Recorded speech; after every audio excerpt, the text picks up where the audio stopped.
एक कहावत जो आपने बाजार में बार बार लगातार सुनी होगी, ट्रेंड इज़ माय फ्रेंड। जी हाँ, सब कहते हैं ट्रेंड के साथ रहिए और ट्रेंड के साथ रहेंगे तो पैसा बनेगा, लेकिन कब? तब जब आप ट्रेंड की शुरुआत में ही उसे पकड़ लें और पूरे ट्रेंड को राइड करें, उसके साथ बने रहें, तब जाकर आपके लिए बनती है बड़ी वेल्थ। तो हम आपके लिए एक बड़ी खास सीरीज की शुरुआत कर रहे हैं। हर महीने हम आपके लिए लेकर आएंगे एक बड़ा ट्रेंड, ऐसा ट्रेंड जो आपको बाजार में चाहे ट्रेडिंग हो या फिर इन्वेस्टमेंट, उसके हिसाब से आपको तैयार करेगा। और सिर्फ ज्ञान नहीं, एक्शनेबल पॉइंट्स मिलेंगे और आप देखेंगे कि किस तरह से उस ट्रेंड का फ़ायदा आप बाजार में अपने इन्वेस्टमेंट को लेकर बना सकते हैं। तो बस हमारी इस मंथली सीरीज़ के लिए तैयार हो जाइए। आज है पहला एपिसोड और पहले एपिसोड में है कौन, आपको परिचय भी तो करवाना जरूरी है। पहले तो मैं कुछ खास बातें बताता हूँ, फिर आप अंदाज लगाइए कि है कौन वो खास महानुभाव हमारे साथ। मेरे साथ तो स्टूडियो में है। पहले मैं बता दूँ कि इन्हें है पूरे 32 सालों का अनुभव शेयर बाजार का। हर्षद मेहता के ज़माने से लेकर अब तक इन्होंने सारी तेज़ी और मंदी देखी है। करियर की शुरुआत आपने की थी पराग पारिक फाइनेंशियल सर्विसेज के साथ और वहाँ पर फंडामेंटल एनालिस्ट के तौर पर उन्होंने जमकर रिसर्च की और उसके बाद ब्रोकिंग का भी पूरा जायजा लिया। बिरला सन लाइफ बिरला मर्लिन जो ब्रोकिंग फर्म होती थी, वहाँ पर आपने ब्रोकिंग का कामकाज किया। उसके बाद बड़ा टर्निंग पॉइंट आया आपके करियर में और आपने ज्वाइन किया राकेश जिंजवाला साहब को। जी हाँ, रेयर एंटरप्राइजेज, और वहाँ पर प्रोप्राइटरी ट्रेडिंग में आपने 10 साल लंबा चौड़ा कामकाज किया। उसके बाद अब आपने खुद अपनी पीएमएस फर्म शुरू की है और उसका नाम है मैराथन ट्रेंड्स पीएमएस। समझ तो गए होंगे। जी हाँ, मैं स्वागत करना चाहता हूँ अतुल सूरी साहब का, देश के जाने माने मार्केट एक्सपर्ट। अतुल सर, बहुत बहुत स्वागत है। आपको बताऊँ शो का नाम क्या रखा है हमने? बताइए। Big trends with AS, Atul Suri, Anil Singh. ओह हमारे दोनों के आपके इनिशियल्स सेम है, तो हमने सुपर। सोचा कि आप और हम मिलकर हर महीने हमारे दर्शकों के लिए किसी बड़े ट्रेंड की शुरुआत करेंगे। और ये एक डिस्कशन होना चाहिए, जी। क्वेश्चन आंसर नहीं होना चाहिए, हाँ। बिकॉज आप भी एक मार्केट के बहुत एक्सपीरियंस हैं। तो ये एक जब होता है ना डिस्कशन, जैसे दो दोस्त मिलके शेयर करते हैं, तो I think it should be more about sharing. बिल्कुल। और मैं हमारे दर्शकों को बता दूं कि अतुल सर बहुत गहरी डीप रिसर्च करते हैं, हर महीने कुछ न कुछ नए ट्रेंड्स लाने की कोशिश करते हैं और हमने सोचा क्यों नहीं इन ट्रेंड्स का फ़ायदा जी बिजनेस के दर्शकों तक भी पहुंचे। तो मैं आज शुरुआत करने जा रहा हूं। मैं शुरुआत में सवाल अतुल सर से नहीं पूछता हूं, शुरुआत में सर हमारे दर्शकों से सवाल पूछता हूँ कि पहली थीम क्या होनी चाहिए भाइयों, ज़रा आप खुद बताइए। और मैं आपको एक हिंट दे दूँ, संकेत, अगले 6 महीने आपके दिमाग में, मार्केट के दिमाग में क्या रहने वाला है, बताइए। इलेक्शंस? जी हाँ, बिल्कुल सही सोचा आपने, इलेक्शन ही तो है। तो सबसे पहले अतुल सर, क्या वाकई में बाजार और इलेक्शंस का गहरा नाता है भी नहीं भी। है? शॉर्ट टर्म में है, बट लॉन्गर टर्म में जब मैं आपने 32 साल बताए, जी। तो जब मैं 32 साल का सेंसेक्स का चार्ट देखता हूँ, उसमें ना मुझे इलेक्शन दिखती है, ना बजट दिखता है, ना वॉर दिखती है, तो घूम फिर के जो ट्रेंड होता है बड़े टाइम फ्रेम पे, उसका कुछ ज़्यादा लेना देना नहीं होता।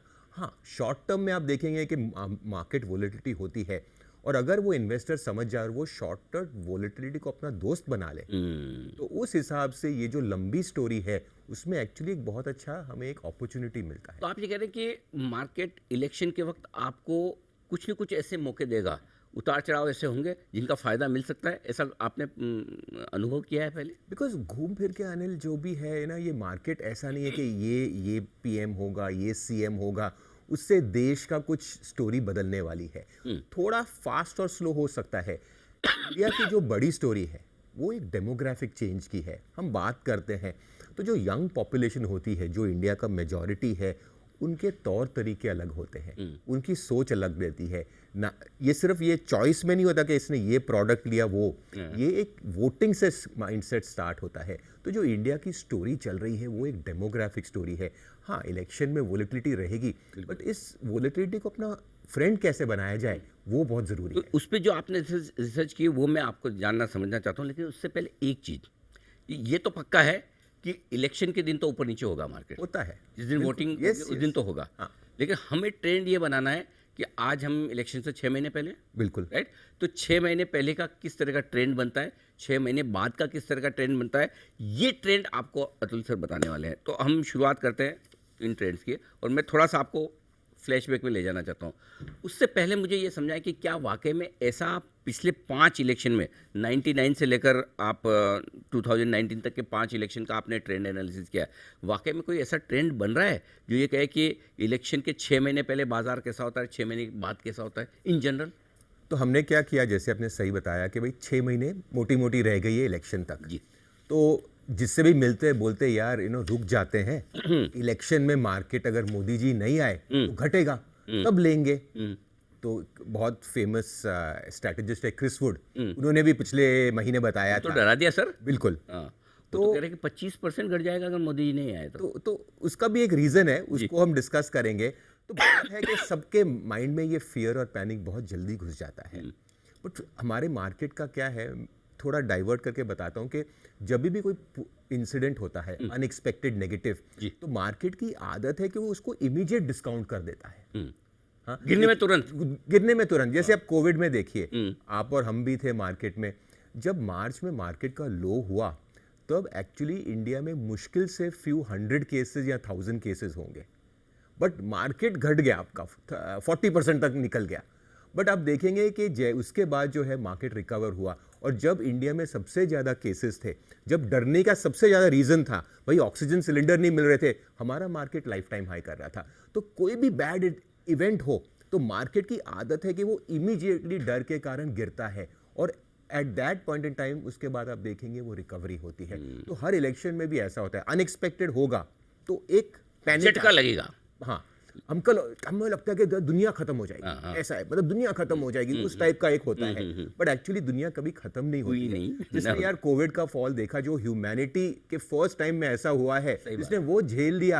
अब ये इलेक्शन, ये स्टेट में बीजेपी स्टेट में 4 जीतेगी 3 जीते, वो सब यार किसी ने देखा, ना आप जानते हो ना हम जानते हैं, ब्यूटीज के वो भी नहीं जानते जो इलेक्शन लड़ रहे हैं। ठीक बात है। तो आइए अब मैं थोड़ा सा है ना आपको फ्लैशबैक में ले जाता हूँ। 99 से करते हैं शुरुआत। 99 के इलेक्शन के ठीक 6 महीने पहले, 6 महीने बाद आपने क्या देखा बाजार में? 25 साल का हमने डेटा एनालाइज किया, उसमें 5 जो है सेंट्रल इलेक्शन हुए, और ये अच्छा टाइम फ्रेम है। पहला इलेक्शन जो 99 का आपने बताया, वहाँ पे वाजपेयी गवर्नमेंट आई थी। ये क्या हुआ था कि ये अपनी मेजॉरिटी 1 वोट के कारण हार गए थे, वो कुछ फ्लोर के ऊपर। सैफुद्दीन सोज मुझे अभी भी याद है कि वो थे जिन्होंने ऑपोजिशन के साथ चले गए थे। तो वाजपेयी गवर्नमेंट जब आई तो मार्केट के लिए अच्छा था, क्योंकि अपना इंडिया के उस टाइम ना पहले बहुत जोड़ तोड़ की सरकार, तो फिस्कल जो है काफ़ी इंप्रूव हुआ, और उनका एक मेजर थीम रहा था पीएसयू डाइवेस्टमेंट। उस टाइम अरुण शौरी भी वहाँ पे डाइवेस्टमेंट मिनिस्टर थे। तो मार्केट को बहुत अच्छा लगा, और उनकी जो मार्केट की उनकी जो थी, अब देखेंगे उस साल अगर आप 6 महीने इलेक्शन से पहले इन्वेस्ट करते, which is from now to election, तो आप देखेंगे कि मोटा मोटा 16% रिटर्न आ गया था इन्वेस्टर का। अच्छा। और द इंटरेस्टिंग पार्ट इज कि जब वाजपेयी जी जीते, उसके 6 महीने बाद सिर्फ 2% का आया रिटर्न। अच्छा। घूम फिर के 20% आया। बट जो होता है ना कि मैं इलेक्शन तब वेट करूंगा, अगर आप वेट कर दिए होते तो 20 में से 16 तो आपके निकल ही गए होते। निकल गए, तो बड़ा पैसा आपका इलेक्शन के पहले ही बन गया उस टाइम में। ठीक है, फिर अगला इलेक्शन 2004, वो मुझे लगता है कि आज के हिसाब से सबसे रेलेवेंट है। अच्छा, 2004 वाला। हाँ, क्योंकि उसमें उस टाइम क्या था कि वाजपेयी की गवर्नमेंट ने काफी अच्छा काम किया था, और वहां पे जसवंत सिंह, मुझे याद है, फाइनेंस मिनिस्टर थे। जी। तो एक कैंपेन होता था, इंडिया शाइनिंग कैंपेन। यस, बिल्कुल था। तो बाजार को तो सबको लगा कि भाई यही गवर्नमेंट आएगी और डाइवेस्टमेंट चलता जाएगा और वो सब, और सडनली आ गया कुछ एक वापस कुछ 14 पार्टी कोalition, हाँ, यूपीए 1, उसमें कांग्रेस था, और सेकंड लार्जेस्ट पार्टी थी कम्युनिस्ट पार्टी ऑफ इंडिया।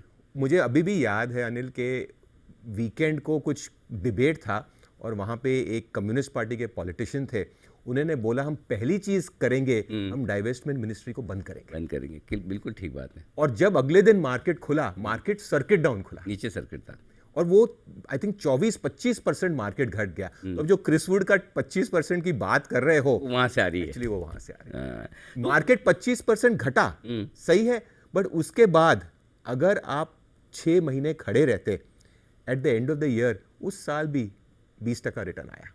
मतलब अगर 6 महीने इलेक्शन के पहले और 6 महीने इलेक्शन के बाद, यानी कि अगर 12 महीने का समय ले तो 20% मार्केट, ये सब होने के बावजूद कि आपकी गवर्नमेंट जो आप चाहते थे वो नहीं आई, 25% मार्केट 25% घटा, पूरा रिकवर होने के बाद भी पैसे बनाए। क्या बात है, ये 2004 की। और ये बहुत रेलेवेंट है क्योंकि आज सबके मन में यही है। बिल्कुल। सबको लगता है कि मोदी गवर्नमेंट बनेगी, अगर नहीं बनी तो और बनेगी दूसरी, अगर कोई बनी तो फिर जोड़ तोड़ से बनेगी। स्पाइट ऑफ दैट आपको एज ए इन्वेस्टर 20% एक साल में रिटर्न तो मिला। अब आते हैं 2009 में।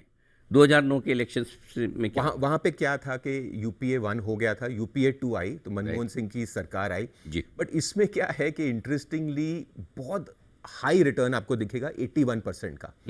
यहाँ पे सिर्फ अपनी पॉलिटिक्स की बात नहीं थी, ये था वो 2009 की 2008 में आप देखिए मार्केट क्रैश हुआ था, फाइनेंशियल मार्केट क्राइसिस। बिल्कुल, तो उसके बाद रैली हुआ जी। तो इसीलिए जो 80% रिटर्न आप देखेंगे लो बेस पर है, लो बेस पे है। और यही फैक्टर है कि बस ऐसा नहीं कि पूरी दुनिया हमारे इलेक्शन से ही लिमिटेड है, ग्लोबल फैक्टर्स भी हैं। जरूर। ऐसा नहीं है कि बाजार में सब हमारा इलेक्शन और प्राइम मिनिस्टर से ही स्टोरी बनती है। तो एक्चुअली द हाईएस्ट रिटर्न पिछले 5 इयर्स ऐसा नहीं है गवर्नमेंट के कारण थी, ये तो ग्लोबल मार्केट थी। तो मार्केट में आप सिर्फ एक इलेक्शन को एक सिंगल व्यू से इन्वेस्ट नहीं कर सकते, आपको एक ओवरऑल पिक्चर देखना जरूरी है। तो 80% रिटर्न सिर्फ इस वजह से नहीं बने कि खाली इलेक्शन और इलेक्शन में वापस से यूपीए 2 आ रहा है, इस वजह से भी बने कि ग्लोबल मार्केट भी उस वक्त बड़े मजबूत है। अब आते हैं सर 2 इलेक्शन जो मोदी जी वाले हैं। पहला 2014 वाला। तो 2014 में आप देखेंगे तो पहले तो मोदी जी कैंडिडेट बनेंगे कि नहीं, गोवा कन्वेंशन था, मनोहर पानेकर, वो भी एक स्टोरी है। तो एक्चुअली जब मोदी जी कैंडिडेट बने तो मार्केट पहले ही रैली वहीं से चालू हो गया कि आप देखेंगे कि 18% जो है मार्केट प्री में ही रन हो गया, 6 महीने पहले। 6 महीने पहले ही बन गया। तो वो ये कि आप क्लैरिटी के लिए वेट करेंगे और वो सब में 18% रिटर्न तो बन गया। और मोदी जी आने के बाद भी अगले 6 महीने में 16% हुआ, अच्छी return I 37%। But the beauty is के बहुत बार लोग सोचते हैं हम इलेक्शन के लिए वेट करेंगे, यहाँ इलेक्शन में डिप होगा, ऐसा कुछ नहीं हुआ। दोनों बार अगर आपने पहले नहीं पैसा लगाया तो मिस कर गए। हाँ, तो इसमें क्या हर फ्लेवर आप देख सकते हो, गवर्नमेंट पलटी, कंटिन्यूटी भी रहा, नया कैंडिडेट भी आया। बट द फैक्ट इज कि अगर आपने 6 मंथ्स बिफोर और 6 मंथ्स लेटर तक खड़े रहे, बीच की वोलेटिलिटी देखी, it has been actually 10% returns. और अब आखिर का 2019 का इलेक्शन, जहाँ पे लोगों को लग तो रहा था कि मोदी जी वापस आ जाएंगे, Correct. सीटें कम आएगी, Correct. जोड़ तोड़ से थोड़ा सपोर्ट से होगा, वहाँ क्या हुआ? देखिए वहाँ पे बहुत अच्छे नंबर आए, मार्केट उसके पहले ही 10% एक कंटिन्यूटी पॉइंट ऑफ व्यू था। बट अब देखेंगे कि सबको लगा कि ये मोदी 2.0 होगा, बजट ये होगा, याद है कि ये होगा एकदम रिफॉर्म का। एक्चुअली जो 6 मंथ पोस्ट इलेक्शन थे, हमारे सब रीडिंग्स में से सिर्फ 4% रिटर्न आया था। मतलब तो बैठ के हम जो एनालिसिस करते हैं ना, तो मैं अतुल से फिर इसमें अगर मैं आपको ये पूछूं कि जो आम धारणा है उसके विपरीत थोड़ा मार्केट ट्रेड करने की कोशिश करता है कि जैसे इलेक्शन के पहले डर है, लेकिन आप तो 5 इलेक्शन में बता रहे हैं कि इलेक्शन के 6 महीने पहले भागा है मार्केट 6 महीने पहले, 6 महीने बाद, और एक साल में जो आप रिटर्न्स देखेंगे अगर उसको एवरेज करें, it is above index return for the last 20 years. तो actually they were above average. पैसा बनाने का टाइम है, पैसा लगाने का और पैसा बनाने का टाइम। यही टाइम है जब सब बोलते हैं यार रुक जाते हैं, हाँ। क्लैरिटी आने दो। अब जब तक क्लैरिटी आएगी मुझे लगता है कि अपॉर्चुनिटी निकल जाएगी। अच्छा, तो ये 5 इलेक्शन में अतुल सर ने आपको बहुत क्लियरली बताया कि इलेक्शन के ठीक 6 महीने पहले 5 के 5 पहले इलेक्शन ऐसे हैं जहां पर मार्केट में रिटर्न आए, मिनिमम 9% आए, मैक्सिमम 30% आए। 10 से 30% की रेंज है 6 महीने में रिटर्न की। और इलेक्शन के बाद जो 6 महीने, वो इलेक्शन के दिन की जो भी वॉलेटिलिटी हो जाए कर जाए, उसके बावजूद आपको 4% से लेकर 40% तक के रिटर्न आए। और अगर एक साल, जैसे कि ये अभी नवंबर दिसंबर से अगले नवंबर दिसंबर तक आप देखें तो 15% से लेकर 40%, 38% के आसपास, 81% का एक रिटर्न 2009 में भी आया, वो मैं अलग करके छोड़ रहा हूँ, लेकिन उसके बावजूद 15 से 35-40% तक के रिटर्न आना बड़ी बात नहीं। यानी कि एक चीज़ क्लियर है, पैसा तो बनेगा। अब बड़ा सवाल ये कि सर जो रिजल्ट के दिन वॉलेटिलिटी होती है, उस दिन नीचे का सर्किट लग जाए 15-20%, ऊपर का लगे तब तो लोगों को कोई शिकायत नहीं, लेकिन नीचे का लग जाए तो, और ऊपर का लगता नहीं जनरली, लगता है तो नीचे के लिए एक बार, उस वॉलेटिलिटी को कैसे हैंडल करें? देखिए एक चीज़ होती है कि मैंने भी देखा है हिस्टोरिकली, जैसे मैं हम कोविड की बात कर रहे हैं, लेटेस्ट जो था मार्केट में फॉल, जब आप देखेंगे कि आज ना हम बैठ के बात कर सकते हैं, बहुत लोग बोलते हैं अरे ये बहुत अच्छा अपॉर्चुनिटी था, बट उस दिन किसी का हाथ नहीं चलता, किसी का दिमाग नहीं चलता, बिकॉज क्या होता है कि दिल पे इतना बोझ होता है। सो द प्रॉब्लम इज के ये जो है ना कि घटेगा मार्केट करेक्ट होगा, आप उसके लिए नहीं कर सकते, बिकॉज उस दिन ऐसा कुछ वातावरण होगा कि जो बोलते हैं ना हाथ नहीं चलता, वो हाथ ही नहीं चलेगा। यहाँ फुल्ली इन्वेस्टेड हो गए, यहाँ पैसा कहीं पे होगा। तो मैंने देखा है कि ये क्या है, अपने स्टैटिस्टिकल पॉइंट ऑफ व्यू से बहुत अच्छा है। देखो यहाँ पे अपने बॉटम में लिया, ये रिटर्न है, बट यार बॉटम में सच्चाई प्रैक्टिकली हो नहीं पाता। प्रैक्टिकली नहीं होता है। प्रैक्टिकली क्या होता है कि भाई जब आपको सेंस हो टाइम का, तब आप वोलेटिलिटी हैंडल कर सकते हो। हमारा ऑब्जेक्टिव यही है अनिल इस काम करने में कि आपको एक 1 ईयर मिनिमम टाइम फ्रेम देना पड़ेगा। अब ऐसा नहीं आप 3 महीने बाद बोल अरे आप तो बोले कि बट मार्केट 6% नीचे हो गया, भाई हो सकता है। क्वेश्चन इसके 25% भी नीचे हुआ है। द थिंग इज कि आपको इस मार्केट को टाइम देना पड़ेगा। अगर आप वो टाइम फ्रेम देंगे, that is more important. Time frame से एक सवाल आया मेरे को, जिसे हमने देखा कुछ इलेक्शन रिजल्ट्स के दिन बहुत ज़ोर से घटा। आपने बताया भी कि लोअर सर्किट भी लगी, राइट। लेकिन मुझे ये बताइए कि फिर ये जो इलेक्शन के दिन अगर समझो रिजल्ट आपकी मनपसंद ना आए, मार्केट की मनपसंद ना आए, बिल्कुल। और 10-15%, 5%, 8% घट जाए, वापस इसको ठीक होने में कितना टाइम लगता है? इस पे कोई कैलकुलेशन, कोई रिसर्च? इसमें क्या होता है कि वेरी ऑफन, जैसे मैंने कहा कि बुरी खबर इमीडिएट डिस्काउंट हो जाती है। करेक्ट। फिर थोड़े दिनों बाद जो मार्केट में एक बाजार में एक अंडरस्टैंडिंग आती है, जो एक सच्चाई है कि ये बाजार एक कंटिन्यूटी है। ये सिर्फ एक प्रधानमंत्री या एक चीफ मिनिस्टर से स्टेट नहीं चलता, एक एडमिनिस्ट्रेशन होती है, एक कंटिन्यूटी होती है। और जो नए आते हैं ना, उनकी भी जब जब जब बोलते हैं, स्पीच देते हैं, उनकी सच्चाई कुछ और होती है। जब सत्ता में आते हैं और सच्चाई देखने को पड़ती है, तो उनकी सच्चाई बदल जाती है। तो एक जो इंडिया में स्टोरी है, जो अपना पहली बात थी कि ये एक डेमोग्राफिक और कंटिन्यूटी की स्टोरी है। अगर कोई नई गवर्नमेंट भी आए, हमें नहीं पता कौन आएगा, आएगा भी नहीं आएगा कुछ नहीं पता, बट उसको भी ये जो पॉलिसीज हैं ग्रोथ की, openness of economy, global power की, उसको कंटिन्यूटी करनी पड़ेगी, नहीं तो वो ज़्यादा दिन कंटिन्यू कर पाएंगे। हाँ, मतलब कि लोग चाहते हैं रिगार्डलेस ऑफ न्यू गवर्नमेंट, कोई भी सरकार बने, लेकिन इकोनॉमिक पॉलिसी में ज़्यादा बड़ा बदलाव होगा, इसकी संभावना है। जब कम्युनिस्ट आए तभी नहीं हुआ। सर, उन्होंने बोला इन्वेस्टमेंट मिनिस्ट्री बंद करेंगे, लेकिन उन्हें कभी कर नहीं पाए। करी नहीं, सही बात है, कर नहीं पाए। सच्चाई ये है कि वो स्पीच देने में तो सब उस्ताद है। तो अभी जो क्रिस वुड कह रहे हैं भी कि अगर मोदी जी वापस नहीं आए तो 25% मार्केट घट सकता है, क्या ये संभावना है? हो सकता है, क्यों नहीं हो सकता? नहीं आए तो घटेगा, मतलब 25% घटना मुझे नहीं पता, आपको भी नहीं पता। 25%, 25 घटे, 15 घटे। एग्जैक्टली। द इंपॉर्टेंट थिंग इसके ट्रेंड क्या है, मैं आपको एक थोड़ा डाइवर्शन पे एक ले जाता हूँ। ठीक है, मैं आपको एक बताता हूँ। आज सबसे बड़ा ग्लोबल स्ट्रेस पॉइंट है इजराइल हमस का। यू एग्री कि एक इजराइल जैसी कंट्री में बहुत तबाही है, क्योंकि उनके जितने भी एबल बॉडीड मेन विमेन हैं, आज वो लड़ाई कर रहे हैं, इकोनॉमी को कौन चलाएगा, फैक्ट्री में कौन रह जाएगा। तो जिस दिन ये अटैक हुआ था हमस का, 5 और 6 अक्टूबर के बीच में, अगर आप देखें तो उसके बाद लाहिज इट्स नॉर्मल कि ये मार्केट उनका गिरा।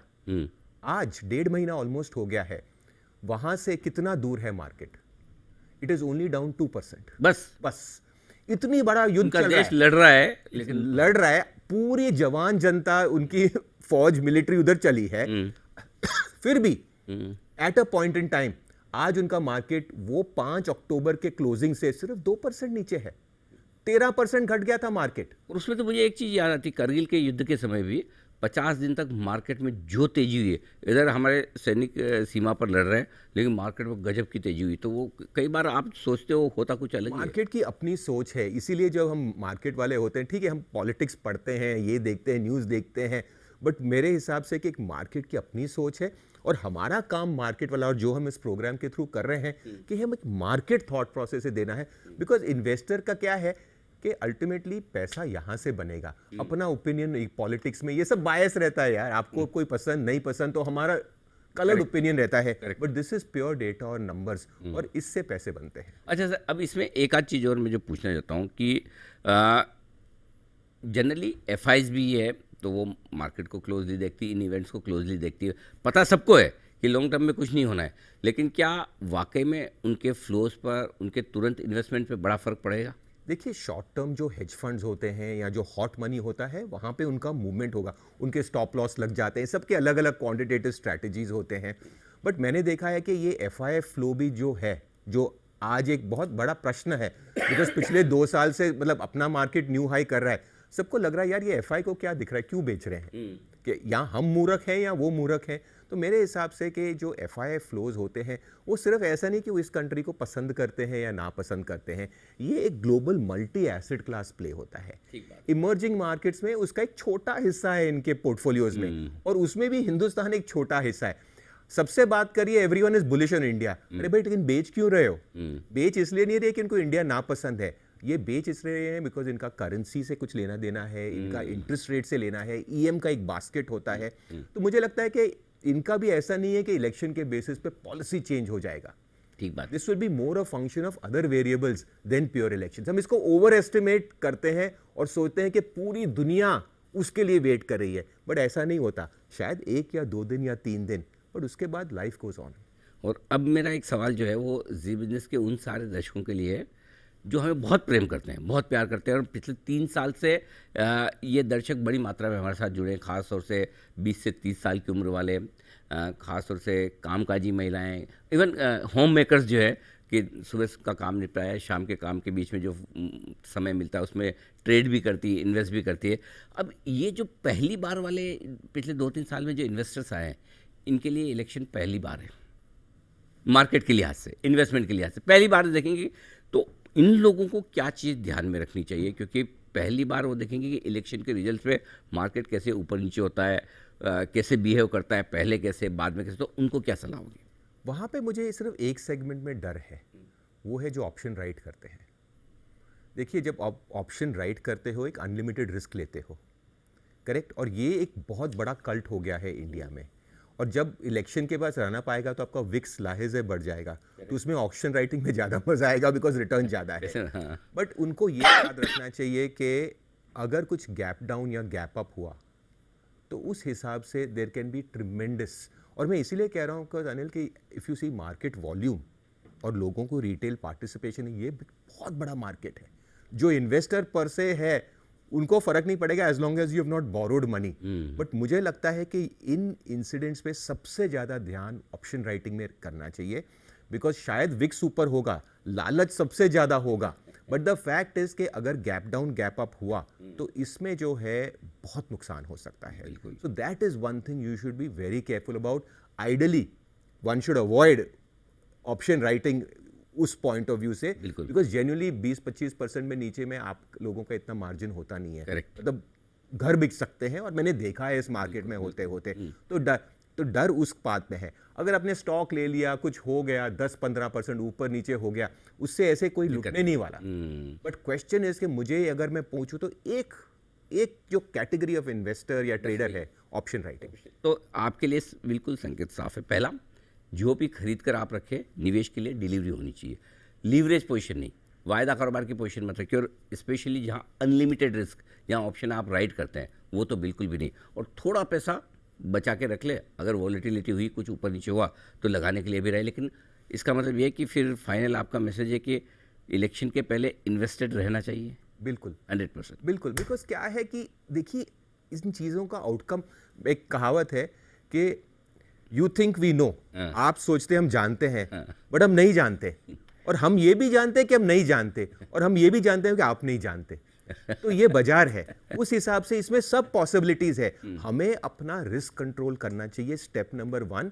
और जो हिस्टोरिकल डेटा है उस बेसिस पे हमें एक्चुअली एक मार्केट की सोच के साथ ट्यून चलना चाहिए। ये नहीं कि जो मेरे चाचा मामा है या जो मेरी पॉलिटिकल व्यू है, इसमें क्या है, इमोशन बहुत घुस जाता है। विदाउट इमोशन, ऑब्जेक्टिवली अगर आप डेटा के बेसिस पे करें, मुझे समझ है कि इलेक्शंस में एटलीस्ट हमने देखा है पिछले 25 साल में पैसा तो बना है। लेकिन इन सब चीज़ में मैं एक चीज़ जानता हूँ, और वो ये कि हर महीने आप हमारे दर्शकों के लिए कोई न कोई बढ़िया और बड़ा ट्रेंड ढूंढेंगे, रिसर्च करेंगे, डेटा लेकर आएंगे और उन्हें समझाएंगे, बताएंगे कि कौन से ऐसे ट्रेंड बनकर आ रहे हैं इस मार्केट में जिसमें वो निवेश और ट्रेड में आपकी मदद श्योरली कोशिश रहेगी। बिल्कुल। और ये तो हमारा पहला एपिसोड था, आई एम श्योर कि आपको भी पसंद आया होगा, हमारे दर्शकों को भी। तो आप भी अपनी राय जल्दी से मुझे लिख भेजिए एक्स पर, सोशल मीडिया प्लेटफॉर्म पर।